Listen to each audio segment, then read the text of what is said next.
Hello guys, how are you doing? So इस episode की start होती है हमें देखने के लिए मिलता है कि किन्यू एक पॉन्ड के अंदर खड़ा हुआ था और उसकी नजर जो होती है वो दो फिशेस के ऊपर थी। दोनों ही फिशेस यहाँ पर उसे काफी वक्त से परेशान कर रही थी, लेकिन किन्यू यहाँ पर फोकस करते हुए फाइनली जाकर उन दोनों ही फिशेस को पकड़ लेता है और फिर उसके बाद उन्हें पकड़कर कह रहा होता है कि तुम्हारी हिम्मत भी कैसे हुई मुझे टीज करने की, तुम काफी देर से मुझे टीज कर रही थी। खैर, अब तुम्हें मेरी बात माननी होगी क्योंकि अब अगर तुम दोनों ही केयरफुल नहीं रही तो फिर मैं तुम्हें बर्न कर दूंगा।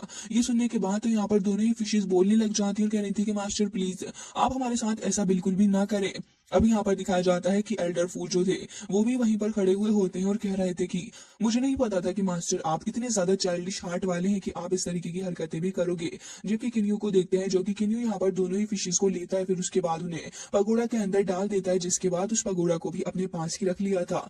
अब यहाँ पर मास्टर की बात का जवाब देते हुए किन्यू थोड़ा सोच में पड़ जाता है और वो थोड़ा उदास भी नजर आ रहा था। किन्यू ये कहने लग जाता है कि सच बताऊं तो मुझे भी चाइल्डिश हार्ट चाहिए, लेकिन मैं अपने चाइल्डिश हार्ट को बहुत पहले ही खो चुका हूँ। सैडली इसे काफी वक्त हो गया, जिसके बाद ये सीन यहीं पर कट हो जाता है। जबकि हमें ये भी देखने के लिए मिलता है कि अब ये दोनों ही यहाँ पर बैठे हुए थे और यहाँ पर किन्यू कह रहा होता है कि मैं हमेशा ही अपनी डेडिकेशन के साथ एरेस को प्रैक्टिस करता रहता हूँ और अपने आप को हमेशा ही बिजी रखने की भी कोशिश करता हूँ अपने ब्रदर्स के साथ में, लेकिन उसके बावजूद भी मुझे इस बात का डर रहता है कि मैं कभी अकेला ना हो जाऊं। साथ ही यहाँ पर जब वाइन रखी हुई होती तो वो उसे ही देख रहा था और कह रहा होता है कि न जाने क्यों इन दिनों मैं उसके बारे में बहुत ही ज्यादा सोच रहा हूँ। वैसे तो मेरा दिमाग हमेशा इन सारी चीजों में फंसा रहता है, लेकिन जब भी मेरे पास वक्त होता है मैं सिर्फ एक ही बात के बारे में सोचता हूँ और वो है पावर। फूबू, आखिर मैं कैसे अपनी पावर को बढ़ा सकता हूँ? और साथ ही मुझे खुद भी नहीं समझ आ रहा है कि आखिर किस तरीके से यहाँ पर मैं इन एरेस को और भी ज्यादा बेटर तरीके से प्रैक्टिस कर सकता हूँ, क्योंकि मैं तो खुद यहाँ पर एक ऐसी सिचुएशन में फंस चुका हूँ जहाँ पर मैं प्यार करना चाहता हूँ लेकिन मैं प्यार नहीं कर सकता। मैं यहाँ पर चीजों का पार्ट होना चाहता हूँ लेकिन मैं वो भी नहीं कर पा रहा हूँ। जिसके साथ ही वो ये कह रहा था कि असल में काफी सारी चीजें चल रही है इतने सारे सालों में, मेरे ऊपर काफी ज्यादा प्रेशर आया हुआ है और अब यहाँ पर वो एक पेटल को लेकर थोड़ा और भी ज्यादा उदास हो जाता है और कह रहा था कि मैं हमेशा ही पास्ट के अंदर ही बिजी रहता हूँ। जिसके साथ ही ये कह रहा था कि अब तो मैंने एक ब्रेक लेने की भी कोशिश की है इन सारी चीजों से, लेकिन अफसोस की बात यह है कि बिजी रहने के बावजूद भी मेरा दिमाग अभी भी इन सारी चीजों से भरा हुआ है और अभी तक मेरे दिमाग में ये सारी चीजें चल रही थी। हाँ, मैं सच में कुछ चाइल्डिश हरकतें करता हूँ, लेकिन इन सारी हरकतों के पीछे सिर्फ एक ही रीजन होता है कि मैं खुद को बिजी रख पाऊँ और थोड़ा बहुत एटलीस्ट अब अपने माइंड को डाइवर्ट करने की भी कोशिश करता हूँ। किन्यू को यहाँ पर अपनी लवर की याद आ रही थी और कह रहा होता है कि लेकिन फिर भी मैं यहाँ पर इतना बिजी होने के बावजूद भी मैं कुछ भी नहीं कर पा रहा हूँ। वैसे तो अब मैं मोर्टल वर्ल्ड से तो बहुत ही ज्यादा स्ट्रांग हो गया हूँ जब से मैं इस जगह पर आया हूँ, लेकिन फिर भी यहाँ पर किन्यू के दिल को बिल्कुल सुकून नहीं मिल रहा होता और कह रहा होता है कि जब से डिवाइन वर्ल्ड के अंदर एंटर हुआ हूँ तब से बस यही सोच रहा हूँ कि आखिर लियार कहाँ पर मौजूद है। अब जो किन्यू ये बात कह रहा था कि वो हमेशा ही अपनी लवर के बारे में सोचता रहता है, वो चीज अब एक बार फिर से वो प्रूफ कर रहा होता है, क्योंकि अभी भी वो लगातार अपनी लवर के बारे में ही बातें कर रहा था और फिर यहाँ से टहलते हुए आगे निकल जाता है। उसे एक बार फिर से यहाँ पर याद आ जाता है कि नहीं, उसे इन सारी चीजों में नहीं खोना चाहिए। फिर किन्यू कहने लग जाता है कि मुझे पता है कि आखिर मुझे क्या करना है। वैसे तो इतने सारे ही सालों के अंदर मैं यहाँ पर इतनी ज्यादा मेहनत कर रहा हूँ, लेकिन इसका क्या ही फायदा हो रहा है। लेकिन फिर भी मुझे ये बात पता है कि मुझे लगातार आगे बढ़ते रहना होगा, क्योंकि मुझे कोई भी नहीं रोक सकता। जिसके साथ ही कह रहा होता है कि फूबो, अब आप मेरे साथ चलें क्योंकि यहाँ पर मुझे उन दोनों ही फिशेस को देखना है। जिसके बाद वो दोनों ही वहां से चले जाते हैं और ये सीन यहीं पर कट हो गया था। जबकि दूसरी तरफ उन दोनों फिशेस को देखते हैं जो कि यहाँ पर अब खड़ी हुई थी, वो ह्यूमन के अंदर ट्रांसफॉर्म हो जाती है और देखने में काफी प्यारी भी नजर आ रही थी। तभी यहाँ पर वो ऑरेंज वाली फिश कह रही होती है कि यहाँ पर वो पर्सन जिसने हमें ट्रांसफॉर्म किया है ह्यूमन के अंदर, वो इतना ज्यादा स्ट्रॉन्ग है कि उसके पास में एक एंटीगोड नोट तक भी नहीं है, फिर भी यहाँ पर वो हमको ट्रांसफॉर्म कर पाया। दोनों ही लड़कियां बहुत ज्यादा खुश थी और कह रही होती है कि सिस्टर, अब यहाँ पर हमारे पास में कोई भी परेशानी का सामना है ही नहीं, क्योंकि वो ह्यूमन बन चुकी हैं और ह्यूमन बनने के बाद तो बहुत ही ज्यादा खुश हैं। जबकि किन्यू और फूबो दोनों ही जैसे उस जगह पर आते हैं तभी यहाँ पर हमारा मोस्टर जो था वो कहने लग जाता है कि मास्टर, आप जब से यहाँ पर इन लड़कियों को छोड़कर गए हुए लड़कियां मुझे काफी इंटरेस्टिंग लग रही हैं। जबकि यहाँ पर दोनों ही लड़कियां कह रही थी कि क्या तुमसे मास्टर किन्यू ने पूछा नहीं ना, और फिर दोनों ही यहाँ पर टहलती टहलती आ रही होती है। फिर उसके बाद आकर यहाँ पर किन्यू को ग्रीट करती है और हमें दिखाया जाता है कि यहाँ पर वो दोनों ही किन्यू को ग्रीट करने के बाद अपने अपना नाम बताने लग जाती है। एक लड़की जिसका नाम होंगे था वो यहाँ पर आगे आके अपना नाम बता रही थी। किन्यू कह रहा होता है कि अब तुम्हें यहाँ पर बस्टिंग करने की जरूरत नहीं है और फिर कह रहा होता है कि वुलन, यहाँ पर अब 97 मॉन्स्टर आ चुके हैं और यहाँ पर एम्परर रियल्म के अंदर मोर देन 1 लाख ईयर हो चुके हैं। तभी वुलन यहाँ पर कह रहा होता है कि अब तो आप बिल्कुल सही कह रहे हैं। तभी किन्यू पूछता है कि वो सब छोड़ो, बस मुझे इतना बता दो कि आखिर कितना वक्त और लग जाएगा वहां जाने के लिए। तभी वो कह रहा होता है कि अभी भी यहाँ पर मुझे ऐसा लग रहा है कि कुछ तो बाकी बचा हुआ है। तभी यहाँ वो डीमन कह रहा होता है कि वैसे मैं यहाँ पर अपने लेवल 9th एम्परर लेवल पे पहुंच चुका हूँ, और कह रहा होता है कि मैंने तो अभी तक कोई भी डिवाइन क्लेमिटी को सेंस नहीं किया है, तो आई थिंक इसमें टाइम लगेगा। तभी यहाँ वो ग्रीन वाली फिश आ जाती है और कह रही होती है कि तुम्हें पता है मैं और मेरी सिस्टर तो यहाँ पर बिल्कुल भी वेट नहीं कर सकती अंटिल मैं और मेरी सिस्टर डिवाइन ट्रिब्यूलेशन का सामना नहीं कर ली, और कह रही होती है कि यहाँ पर अभी भी डीमन एम्परर मौजूद है क्या। तभी वो कह रहा होता है कि लिटिल गर्ल आखिर तुम मेरा मजाक बना रही हो क्या। तो न्यू इनकी दोनों की बातों को इग्नोर करता है और वो यहाँ पर एरे के थ्रू देख लेता है कि यहाँ पर शोंघाई और उसके लोग आ रहे हैं। तो फिर किन्यू इन दोनों को ही देखकर कहता है कि लग रहा है कि मेहमान आ रहे हैं, इनका स्वागत करना होगा। और हमें दिखाया जाता है कि सारे के सारे लोग यहाँ पर आ चुके थे, जहाँ पर शोंघाई और एक लेडी जिसका नाम माई था वो आ चुके होते हैं। किन्यू भी यहीं अपनी एरे के अंदर से खड़े होकर देख रहा होता है कि 3 कोड इस जगह पर आ गए हैं। तो फिर कह रहा होता है कि अब मुझे यहाँ पर अपनी फॉर्मेशन के साथ और भी ज्यादा एक्सपेरिमेंट करने का मौका मिलेगा। जबकि यहाँ पर शोंघाई कह रहा होता है कि तुम जो कोई भी हो यहाँ पर मेरी बात सुन लो, मैं ब्लैक ड्रैगन लीग से हूँ और मेरा नाम लॉर्ड शोंघाई है। और ये कहकर तुरंत ही अपने वेपन को सामने कर देता है और कह रहा था कि अगर तुम्हें मेरी बात समझ आ गई हो तो फिर अच्छा ही होगा कि तुम यहाँ से बाहर निकल कर आ जाओ, अदरवाइज मुझे क्रूअल होने के लिए तुम बिल्कुल भी ब्लेम मत करना। ये सुनकर किन्यू तुरंत ही फॉर्मेशन से बाहर आ जाता है और जैसे ही यहाँ पर किन्यू बाहर आता है तो लोग समझ चुके थे कि एक घोड़ है, लेकिन वो सभी पीछे डर रहे होते हैं। जबकि उनमें से कुछ कह रहे थे कि डरने की बात ही क्या है, क्योंकि हमारे पीछे इतना बड़ा सपोर्ट मौजूद है, तो फिर डर के आखिर क्या होने वाला है। जिसके बाद हम देखते हैं कि यहाँ पर अब वो एक और बंदा जो था वो आगे आ जाता है और कह रहा होता है कि हम किसी भी तरीके से तुमसे डरने वाले नहीं है। और यहाँ पर वो लोग फाइट करने का ही वेट कर रहे थे। वैसे तो उनमें से कुछ को इस बात का डर था कि ये बंदा यहाँ पर एक गोढ़ी, जबकि उनमें से एक कह रहा होता है कि भले ये गोढ़ी क्यों ना हो हमें इससे नहीं डरना चाहिए। और साथ ही लॉर्ड शोंघाई तो वहां पर खड़े हुए थे और वो बहुत ज्यादा गुस्से में फाइट करने के लिए आगे जा रहे थे। जबकि वो क्या पहना हुआ मैन कह रहा होता है कि ऑल्दो हम यहाँ पर तुमसे फाइट करने के लिए आए हैं, बस असल में मुझे कहना होगा कि तुम वाकई में स्ट्रॉन्ग और कैपेबल हो। जिसके साथ ही यहाँ पर अब ये लेडी आगे आती है और लॉर्ड शोंघाई के पास आकर खड़ी होकर कह रही थी कि लॉर्ड शोंघाई ब्रदर आप बिल्कुल भी यहाँ पर गुस्सा नहीं हो, पहले मैं जाऊंगी और मैं जाकर इस बंदे की स्ट्रेंथ को चेक करती हूँ। अब वो वहीं पर आके खड़ी हो जाती है किन्यू के सामने और उसका स्ट्रेंथ चेक करने का तरीका कुछ अलग ही कैजुअल लेवल पे होता है। वो कह रही होती है कि हैंडसम बॉय मेरा नाम माई जी है। जिसके साथ ही वो यहाँ पर ये भी कह रही होती है कि देखो मुझे पता है कि तुम एक गोड हो, लेकिन फिर भी तुमने हमारा यहाँ पर माउंटेन को ऑक्यूपाई कर लिया है, तो ये अच्छी बात बिल्कुल भी नहीं है। ऑल तो हम यहाँ पर ब्लैक ड्रैगन लेक से ही आए हुए हैं तुमको हेलो बोलने के लिए। तभी किन्यू से वो ये भी कह रही होती है कि देखो अगर तुम हमारी बात मानो तो फिर तुम हमारे साथ एसोसिएटेड हो सकते हो। और वो ऐसा इसलिए भी बोल रही होती है क्योंकि किन्यू का साथ अगर उन्हें मिल जाएगा तो फिर उनकी पार्टी में एक और स्ट्रॉन्ग बंदा एंटर कर जाएगा। लेकिन किन्यू एक काफी ज्यादा सेविज जवाब उसको देता है और कह रहा था कि माफ करना, लेकिन मैं यहाँ पर बैंडिट्स के साथ में काम नहीं करता हूँ, ना ही किसी भी तरीके से उनके साथ एसोसिएटेड होता हूँ। ये सुनकर लॉर्ड शोंघाई का गुस्सा एकदम ही 7वें आसमान पर पहुंच जाता है। वो कह रहा था कि अच्छा ऐसी बात है तो फिर ठीक है, अब मैं तुम्हें सबक सिखाऊंगा। मैं किन्यू यहाँ से अपनी फॉर्मेशन के अंदर चला जाता है और कह रहा होता है कि ठीक है मैं यहाँ तुम्हारा इंतजार कर रहा हूँ। और ये सुनते ही लॉर्ड शोंघाई वो भी तुरंत ही यहाँ पर आ जाता है बिना किसी बात का वेट करते हुए। यहाँ इस फॉर्मेशन के अंदर छलांग लगा देता है और तुरंत ही आकर यहाँ पर मौजूद स्टोन के ऊपर अटैक करने लगा था। और वो यहाँ पर अपनी डिवाइन पावर का भी यूज कर रहा होता है, लेकिन फिर भी यहाँ पर वो अपनी पावर का यूज अच्छे से कर पा रहा था। जबकि बाकी सारे लोग तो इतने अच्छे से इस फॉर्मेशन के अंदर आके बिल्कुल भी फाइट नहीं कर पा रहे थे। तभी लॉर्ड शोंघाई ये भी कह रहा होता है कि तुम्हारी पावर अभी भी इतनी ज्यादा खास नहीं है, क्योंकि अभी भी तुम्हारे पास इतनी ज्यादा हिम्मत नहीं, और अगर हिम्मत है तो फिर आओ मुझसे फाइट करो। लेकिन किन्यू तो यहाँ पर तुरंत ही उसके चारों ही तरफ अब स्टोन्स फेंक देता है, जिसकी वजह से उसके चारों ही तरफ आने लग जाते हैं काफी बड़े से वॉल बैरियर। और यहाँ पर ये बैरियर आकर उसके ऊपर चारों ही तरफ से गिरने वाली थी, लेकिन लॉर्ड शोंघाई अपने एक अलग वेपन का यूज कर रहा होता है और इसी डिवाइन वेपन का यूज करते हुए वो यहाँ पर इन वॉल्स को भी हिट कर पा रहा था काफी आराम से। किन्यू जैसे ये चीज देखता है तो फिर वो कह रहा था कि आखिर एक डिवाइन वेपन इतना ज्यादा पावरफुल कैसे हो सकता है। तभी यहाँ पर उसे बात याद आ रही होती है लॉर्ड फूबो की, और कि वो उन्होंने इसे बताया था कि लॉर्ड अगर हम यहाँ पर किसी भी आर्टिफैक्ट को पोर करें एक प्योर वाटर के अंदर तो फिर अब उसकी पावर और भी ज्यादा बढ़ जाती है और काफी हद तक उसकी पावर हेवनली आर्टिफैक्ट की तरह ही हो जाती है। जिसके बाद किन्यू को उसकी बात समझ में आ चुकी होती है और अब यहाँ पर किन्यू यही देख रहा होता है, जबकि यहाँ पर लॉर्ड शोंघाई के वेपन की पावर अब काफी हद तक बढ़ चुकी होती है और वो काफी जल्दी यहाँ पर किन्यू की इस फॉर्मेशन को तोड़ने भी वाला था।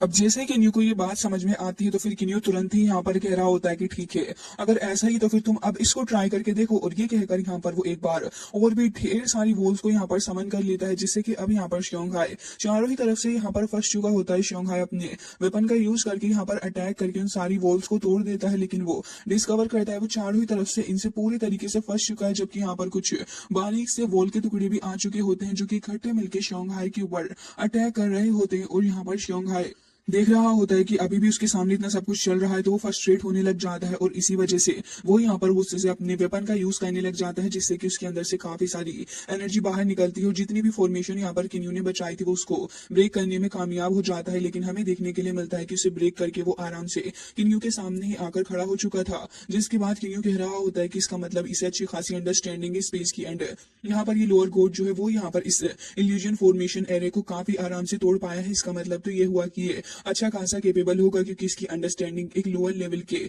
इल्यूजन एरे को ब्रेक करने के लिए काफी है। जिसके बाद किन्यू कह रहा होता है कि तुमने इस एरे को तो तोड़ दिया है, लेकिन अब मैं अपना स्ट्रॉन्गेस्ट एरे का यूज करने वाला हूं, तुम अब इसको ब्रेक कर दिखाओ। और ये कहकर तुरंत ही यहाँ पर किन्यू अपनी पावर्स को रिलीज करता है, जिससे कि यहाँ पर काफी सारे स्टोन्स आ जाते हैं उसी पहाड़ी के पास में, और अब धीरे धीरे करके वो एक ही जगह पे जाकर एक चक्र टाइप बना लेते हैं और अब वो पूरे तरीके से एक केज तरीके का बन गया था। अब जैसे ही शंघाई एक और बार किन्यू की तरफ से ये चैलेंज सुनता है, तो फिर वो कह रहा होता है कि वहीं रुक जाओ और तुम देखो कि आखिर कैसे मैं तुम्हारे इस सैंड एरे को ब्रेक करता हूँ। मैं अपने हाथों से यहाँ पर तुम्हारा सर काट दूंगा। और ये कहकर यहाँ पर वो किन्यू से कह रहा होता है कि तुम्हारी सोल को भी मैं ही डिस्ट्रॉय करने वाला हूँ। तो किन्यू जवाब में कह रहा होता है कि अच्छा, तो फिर तुम यहाँ पर मेरी सोल को डिस्ट्रॉय करोगे। जिसके बाद वो किन्यू को यहाँ पर ट्रू स्पिरिट के बारे में बताने लग जाते हैं और कह रहे थे कि इसकी पावर इतनी ज्यादा है कि यहाँ पर एक बार अगर ये अपनी मेन बॉडी से अलग भी हो जाए तब भी यहाँ पर खुद अकेले ही यहाँ पर सरवाइव कर सकती है, जिससे कि यहाँ पर इसकी पावर बढ़ती रहती है। और इसके बारे में किन्यू को समझा रहे होते हैं, तभी किन्यू कह रहा होता है कि अच्छा ऐसी बात है। लेकिन इतनी देर में शोंघाई जो कि यहाँ पर अपनी किन्यू की फॉर्मेशन के अंदर आ चुका होता है, वो यहाँ पर यही देख रहा होता है कि फॉर्मेशन आखिर किस तरीके से काम करती है। लेकिन किन्यू का ध्यान तो इस बात के ऊपर था कि आखिर वो किस तरीके से ये हाईएस्ट लेवल की जो अचीवमेंट है किन्यू की, यानी कि किन्यू की सैंड एरे, कैसे शोंघाई ब्रेक कर पाएगा। जबकि शोंघाई काफी ज्यादा कॉन्फिडेंट नजर आ रहा होता है। साथ ही वो ये भी कह रहा होता है तो ये है तुम्हारी स्ट्रॉन्गेस्ट फॉर्मेशन है। और ये कहकर अपने हेवनली वेपन के थ्रू जैसे ही अटैक करता है तभी यहाँ पर आसपास वो ब्रेक करने लग जाती है। लेकिन किन्यू तो इसे देखकर मुस्कुरा रहा था, क्योंकि उसी पॉइंट पे किन्यू यहाँ पर अपने डिवाइन स्टोन को निकाल लेता है और जैसे ही उसका इस्तेमाल करता है तो वहां पर फोरबिडन फायर आ चुकी थी। और जैसे ही ये जाकर चारों ही तरफ से गिरने लग जाती है शोंघाई के ऊपर, तो वो इससे बचने की काफी ज्यादा कोशिश कर रहा होता है। इस फायर को देखकर तो उसकी भी हालत खराब हो जाती है और वो कह रहा था कि आखिर कैसे यहाँ पर इतनी ज्यादा फोरबिडन व्हाइट फायर आ चुकी है, वो भी इतनी मात्रा में। ये कौन सा गोल्ड है जो कि इसे इतने ज्यादा अच्छे तरीके से यूज कर पा, ये तो वाकई में काफी ज्यादा अलग बात है। लेकिन फिर भी वो अपने डिवाइन वेपन का यूज करते हुए अपने अराउंड एक शील्ड भी लगा लेता है, क्योंकि फोरबिडन फायर जो होती है वो लगातार ऐसे ही गिरती चली जा रही थी, जिसकी वजह से उसे काफी परेशानी भी हो रही होती है। लेकिन यहाँ पर उसके पास एक मैजिक सूट भी था जो कि उसकी मदद कर रहा होता है। लेकिन फिर भी इस चीज का प्रेशर उसके ऊपर इतना ज्यादा पड़ रहा था कि वो इसे बर्दाश्त नहीं कर पा रहा होता। उसके फेशियल एक्सप्रेशन काफी ज्यादा खतरनाक भरे लग रहे थे और साथ ही वो यहाँ पर काफी ज्यादा स्ट्रगल करके भी अपनी इस बनाई हुई शील्ड को नहीं रोक पाता है। और इसी वजह से अल्टीमेटली वो शील्ड तो ब्रेक कर ही जाती है, लेकिन वो जो फ्लेम्स थी वो यहाँ पर आके उसके ऊपर गिरने ही वाली थी। जिसके बाद वो अपनी आंखों को बंद कर लेता है, लेकिन जैसे ही उसकी आंखें खुलती हैं तो तब यहाँ पर वो नोटिस करता है कि फ्लेम्स ने यहाँ पर उसे अफेक्ट नहीं किया है। साथ ही यहाँ पर वो डिस्कवर करता है कि यहाँ कुछ और जगह पर ये गिर रही है। तभी किन्यू कह रहा होता है कि सैंड एरे के जो रिमेन्स हैं वो यहाँ पर गिर रहे हैं। तभी फूबो कह रहे थे कि हाँ, ये फॉर्मेशन बहुत ही ज्यादा कॉम्प्लेक्स है और इसको यहाँ पर पूरे तरीके से अचीव करना और इसके इफेक्ट को समझना एक बहुत ही ज्यादा नेसेसिटी हो जाती है इसके टेस्ट के टाइम पे। जिसके साथ ही इन दोनों की नजरें शोंघाई के ऊपर थी। तभी शोंघाई भी उठकर खड़ा हो जाता है। वो खुश था, उसे लग रहा होता है कि यहाँ पर गॉड ने उसे बचा लिया, क्योंकि फोरबिडन व्हाइट फ्लेम ने उसके ऊपर अटैक नहीं किया है। और अब वो खुश होते हुए आगे बढ़ते हुए जा रहा होता है किन्यू के ऊपर अटैक करने के लिए और कह रहा था कि अब तुम मरने के लिए तैयार रहो। और एक काफी स्ट्रॉन्ग स्लैश अटैक भी किन्यू के ऊपर करता है, जबकि किन्यू उसके इस अटैक से आराम से बच जाता है। और यहाँ पर किन्यू कह रहा होता है कि इतना ज्यादा एक्साइटेड होने की भी कोई बात नहीं है, क्योंकि मैं तो अभी तक बस यहाँ पर ये टेस्टिंग ही कर रहा था और मैं इस फॉर्मेशन को समझने की कोशिश कर रहा था। अभी तो यहाँ पर ये फॉर्मेशन बची हुई है। और ये कहकर यहाँ पर किन्यू एक बार फिर से एक अजीब से बैरियर को समन करता है और इस बार ये चारों ही तरफ से इस बंदे शोंघाई को घेर लेता है, जिसकी वजह से शोंघाई इस चीज को देखकर हैरान था कि आखिरी कैसे बन गया है। और यहाँ पर 900 वॉल्यूम फॉर्मेशन थी डाउन स्टेट की, जो कि तीन फॉर्मेशन के अंदर से काफी ज्यादा स्ट्रॉन्ग भी रहती है। और ये फॉर्मेशन सारी फॉर्मेशन से बहुत बहुत ज्यादा लेवल पर स्ट्रॉन्ग एंड एडवांस होती है। किन्यू ये सारी बातें उसको समझा देता है कि भाई साहब अब तुम समझ लो आखिर तुम्हारे साथ यहाँ पर मैंने क्या कर दिया है। किन्यू कह रहा होता है कि मैं यहाँ पर अब इसको भी ट्राई करके देखना चाहूंगा तुम्हारे साथ। शोंघाई अपने चारों की तरफ देख रहा होता है, जबकि यहाँ पर वो केप वाला बंदा ये कह रहा होता है कि लॉर्ड शोंघाई तो यहाँ इस बंदे के द्वारा ट्रिक कर लिए गए हैं। तभी यहाँ पर माइजी कह रही होती है कि एक और इंफीरियर टाइप की फॉर्मेशन लग रहा है कि यहाँ पर अपने ब्रदर जो है वो इसे आराम से हैंडल कर लेंगे। लेकिन वो हेड वाले बंदे को ऐसा नहीं लग रहा होता कि शायद ऐसा शोंघाई कर भी पाएगा या फिर नहीं। फिलहाल के लिए तो यहाँ पर डिवाइन स्टोन से बनी हुई ये फॉर्मेशन काफी ज्यादा स्ट्रॉन्गेस्ट लग रही होती है, जबकि किन्यू यहाँ पर अभी भी ऐसे ही खड़ा हुआ था और किन्यू यहाँ पर एक अलग तरीके के मैकेनिज्म का यूज कर रहा होता है। और वो इस फॉर्मेशन को बहुत ज्यादा डिफिकल्ट बना रहा था। इसको ब्रेक करना एक्सट्रीमली डिफिकल्ट था और साथ ही किन्यू यहाँ पर खड़ा हुआ होता है इसके सेंटर एरिया के अंदर। लेकिन अब वो हेड वाले बंदे को डर लगने लगा होता है। वो तो ये भी कहने लगा था कि मुझे तो ऐसा लगता है कि यहाँ पर अगर लॉर्ड शोंगहाई इस बंदे के द्वारा खत्म कर दिए गए तो फिर मुझे तो लगता है कि हमें यहाँ से वापस चलना चाहिए माजिए। लेकिन तभी वो लेडी कह रही होती है कि इतना ज्यादा क्यों डरती हो तुम, मुझे तो नहीं लगता है कि यहाँ पर ऐसा कुछ हो सकता है, हमें यहाँ पर रुकना चाहिए। और ये कहकर वो वहां से थोड़ा दूर हट जाती है, जबकि हमें ये देखने के लिए मिलता है कि शोंगहाई तो अभी यहाँ काफी कॉन्फिडेंट था और कह रहा होता है कि एक और एरे, मैंने यहाँ पर ऑलरेडी तुम्हारे सारे एरेस को खत्म कर दिया, तो भला कैसे यहाँ पर मैं इसे खत्म ना कर पाऊंगा। और ये कहकर यहाँ पर अटैक करने के लिए वाला ही था, लेकिन यहाँ पर भागते हुए आगे बढ़ता है और इस बार एक काफी स्ट्रॉन्गेस्ट अटैक वो कर देता है। तभी किन्यू वहां पर आ जाता और कह रहा था कि तुम्हें पता भी है कि आखिरी किस तरीके की एरे है मैंने इसको बनाया है, एलिमेंट की पावर और लाइट एंड डार्कनेस की पावर को कंबाइन करके। तो तुम जरा अंदाजा लगाओ कि नॉर्मल तो बिल्कुल भी नहीं हो सकती है, लाइट जो है वो रियल है ऐसा कहा जा सकता है। लेकिन लॉर्ड शोंगहाई का ध्यान सारा का सारा यहाँ पर इस फॉर्मेशन को ब्रेक करने पे ही था। वो लगातार एक के बाद एक अटैक कर रहा होता है, बस वो इसे किसी भी तरीके से गिराना चाह रहा होता है। जैसे ही उसने एक एरे के इस वॉल को गिरा दिया होता है तो इसे देखकर वो कह रहा होता है कि देखता हूँ तुम कहाँ छिपते हो मुझसे, मुझे तुम्हें ढूंढना है। वो उसे ब्रेक करके आगे बढ़ता चला जा रहा था, लेकिन फिर शॉक्ड हो जाता है क्योंकि उसे अपने सामने देखने के लिए मिलती है एक और लेयर। फिर वो उसे तोड़ता है तो फिर एक और लेयर, फिर वो उसको भी तोड़ देता है। लेकिन फिर भी ये लेयर्स यहाँ पर खत्म नहीं हो रही थी। उसके बाद तो वो पागल सा ही हो जाता है, लगातार काफी सारे एरियाज को यहाँ पर तोड़ने लग जाता है। लेकिन यहाँ पर ये लेयर्स बिल्कुल भी नहीं खत्म हो रही थी। इवन यहाँ पर ये दोनों बाहर जो खड़े हुए थे दोनों ही थोड़े बोर हो जाते और कह रहे थे कि न जाने कितना वक्त लगेगा। इवन दूसरी तरफ शोंगहाई कह रहा होता है कि मैंने थाउजेंड्स ऑफ लेयर्स को यहाँ पर खत्म कर दिया है, फिर भी ये खत्म क्यों नहीं हो रही। और हमें दिखाया जाता है कि लास्ट लेयर बची हुई थी। तो अब यहाँ पर शोंगहाई एक बार फिर से गुस्से से इस लेयर को भी तोड़ देता है, और जैसे ही वो इस लेयर को तोड़ता है उसे अपने सामने देखने के लिए मिलता है कि यहाँ पर तो अभी भी और लेयर्स बनी हुई है और यहाँ पर ये लेयर खत्म होने का नाम नहीं ले रही है। ये देखकर वो कह रहा होता है कि किन्यू तुम्हें मेरे सामने आना होगा। लेकिन किन्यू भला कहाँ उसके सामने आने वाला था। इवन वो दोबारा से इनको तोड़ने की कोशिश करने लग जाता है, लेकिन अब वो बहुत ज्यादा थक चुका होता है, वो ढंग से खड़ा भी नहीं हो पा रहा था। और इसी के चलते वो यहाँ अपने नीज पर बैठ के किन्यू से माफी मांगता है और कह रहा था कि प्लीज मुझे माफ कर दो, मुझे यहाँ से जाने दो। तो किन्यू कह रहा होता है कि माफ तो कर दूंगा, लेकिन तुम्हें यहाँ पर 3 बार कांटो करना होगा। ये सुनकर वो इस बात से साफ मना करता है और दोबारा से इन लेयर्स को तोड़ने लगा था, लेकिन वो कितना भी इन लेयर्स को तोड़ ले वो खत्म होने का नाम ही नहीं ले रही होती। इवन किन्यू को देखते हैं जो कि यहाँ पर अब और भी ज्यादा खतरनाक इस फॉर्मेशन को बना देता है। सडनली यहाँ पर कुछ फायर अटैक भी आने लगे थे, फायर लाइटनिंग एक साथ यहाँ पर इस बंदे को हिट कर रही होती है, जिसकी वजह से वो इससे भी काफी ज्यादा परेशान और तंग आ चुका होता है। उसकी हालत बहुत ज्यादा खराब थी और ये फायर लगातार उसको हिट करने जा रही होती है, जिसकी वजह से वो इंजर्ड हो जाता है। जबकि हमें बाहर का सीन दिखाया जाता है जहाँ पर ये सारे के सारे लोग बैठे हुए अभी भी लॉर्ड शोंगहाई का इंतजार कर रहे होते हैं और कह रहे थे कि वाकई में लॉर्ड शोंगहाई की डिटर्मिनेशन बहुत ज्यादा है, 200 सालों से वो यहाँ पर लगे हुए हैं। लेकिन अब दूसरी तरफ शोंगहाई बहुत ज्यादा पागल सा हो चुका था। वो कह रहा होता है कि कैसा मिस्टीरियस एरे है जो कि खत्म नहीं हो रहा। तो वो खड़ा हो जाता है तो किन्यू कह रहा होता है कि ये तो अभी 100 साल और चलेगा, हो सकता है कि 100 मिलियन ईयर तक भी चले, और ये भी इनफ नहीं तो इससे ज्यादा भी चल सकता है। ये चीज तो उसे एकदम से ही पागल कर देती है। और अब यहाँ पर किन्यू कह रहा होता है तो फिर बताओ जरा यहाँ पर तुम्हें क्या करना है। तभी शोंगहाई कह रहा होता है कि प्लीज मुझे माफ कर दो, मैं यहाँ पर तुमसे माफी मांगने के लिए तैयार हूँ किसी भी तरीके से। तो किन्यू कह रहा होता है कि 3 बार काटो कर लो। ये सुनकर वो थोड़ा पीछे हट जाता और कह रहा था कि नहीं, मैं काटो नहीं कर सकता। तभी किन्यू कह रहा होता है तो फिर ठीक है मैं चला यहाँ से।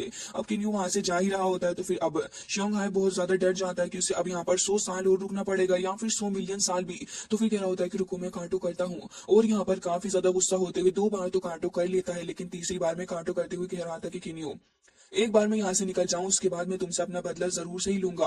और कह रहा होता है कि मैंने तुम्हें काटो किया है ये बात किसी को पता ना चले, यानी कि तुम्हारे और मेरे बीच का एक सीक्रेट ही रहे। तभी यहाँ पर किन्यू कह रहा होता है कि श्योर मुझे इस बात से कोई प्रॉब्लम नहीं है। फिर वो यहाँ पर तीसरा काटो भी कर लेता है और हमें दिखाया जाता है कि तीसरा काटो करते ही वो यहाँ पर ठीक वापस आ चुका था। और अब यहाँ पर उसने आते ही अपने रंग दिखाने शुरू कर दिए थे, उसके साथ ही होते हैं। लेकिन तभी यहाँ पर वो कह रहा होता है कि किन्यू तुमने मेरा जीना हराम किया, तुमने मुझे इतना ज्यादा परेशान किया, अब देखो मैं तुम्हारा क्या हाल करता हूँ। और ये कहकर तुरंत ही किन्यू की तरफ बढ़ रहा होता है, जबकि किन्यू कह रहा था कि ये तो मैंने पहले से ही एक्सपेक्ट कर रखा था। और किन्यू वहां से चला जाता है, जबकि यहाँ पर लॉर्ड शोंगहाई को बहुत ज्यादा गुस्सा भी आ रहा होता है कि आखिर किन्यू कैसे जा सकता है। वो गुस्से में अपने वेपन से काफी सारे अटैक उस पहाड़ की चोटी पर करता है। तभी यहाँ पर माजी आ जाती है और कह रही थी कि हमें यहाँ पर ये सिचुएशन के बारे में ब्लैक ड्रैगन के लॉर्ड को ही बताना चाहिए, वही कुछ करेंगे। तो वो कह रहा होता है कि ठीक है। हालांकि यहाँ पर दूसरी तरफ किन्यू को देखते हैं जो कि यहाँ पर अपने ब्रेक थ्रू की प्रोसेस को कर रहा होता है और कह रहा था कि मुझे ये ब्रेक थ्रू करना ही और मुझे एक path of evolution choose choose करना होगा जो कि बहुत ही ज्यादा इंपॉर्टेंट मेरे लिए है। वो यहाँ पर एक एनर्जी सोर्स को भी देख रहा होता है और कह रहा था कि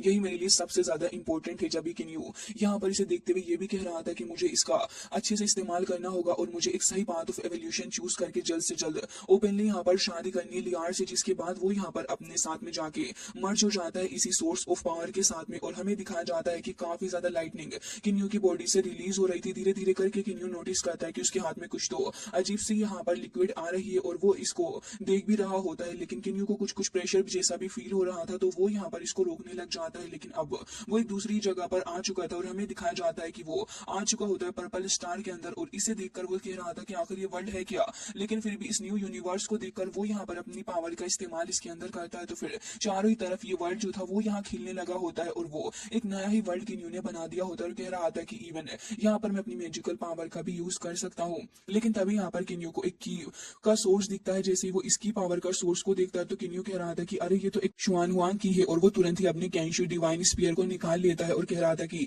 जब वर्ल्ड की बिगिनिंग हुई थी तब यहाँ पर ये पावर थी और अगर मैं इसका इस्तेमाल करूंगा तो फिर मेरा स्पीयर भी देखना ये है कि आखिर कितना ज्यादा अच्छा और स्ट्रॉन्ग हो जाएगा। और किन्यू की बात एकदम ही सही थी क्योंकि यहाँ पर उसका स्पीयर धीरे धीरे करके पावरफुल हो रहा होता है। सो गाइस, इसी के साथ आज का ये एपिसोड हो जाता है एंड आई होप कि आपको पसंद आया होगा।